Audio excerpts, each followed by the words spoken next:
to get to know the powers of our soul, we really have to get to know the source of where they come from. And so our masters teach us at the core of the person are forces that are bigger than us, act upon us and influence us. And in between them is you and I with the power of our choice. The first is called the Nefesh HaBahamis, the animal soul. This is that divine energy that gives us existence and inclines us to the instinctual. Everything that a human being is, the good, the bad, and the ugly, our desires for everything attractive and sweet, wanting what others have for ourselves, preserving and protecting everything for ourselves. A human being. And then there is the Nefesh Elokis, or the Neshama, the soul. This is really the divine in the person, or described by our Torah as Vayipach ba'apav nishmas chayim. He blew into man the breath of life. And as the sages teach us, that when one blows, one draws that breath from within. That is the neshama, the soul, or God's breath in a person.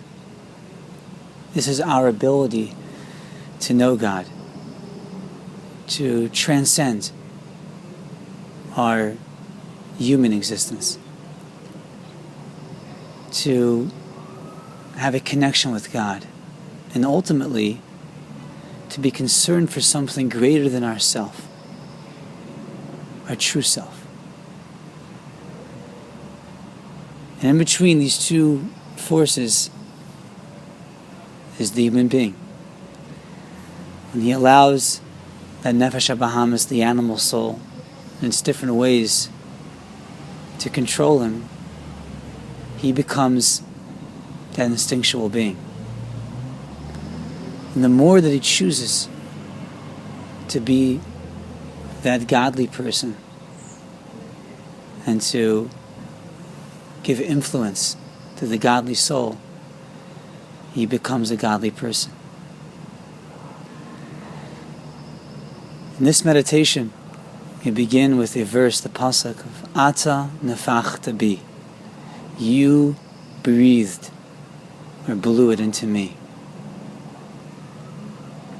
And we try to feel that sense of having godliness within us. And from that verse we pray to God to help us recognize the influence, the speech, and the reactions of the animal soul. And then to perceive that sense, that power of the godly soul, and to transcend for the godly soul, to choose all those greater things and those godly things over the lesser instinctual human things.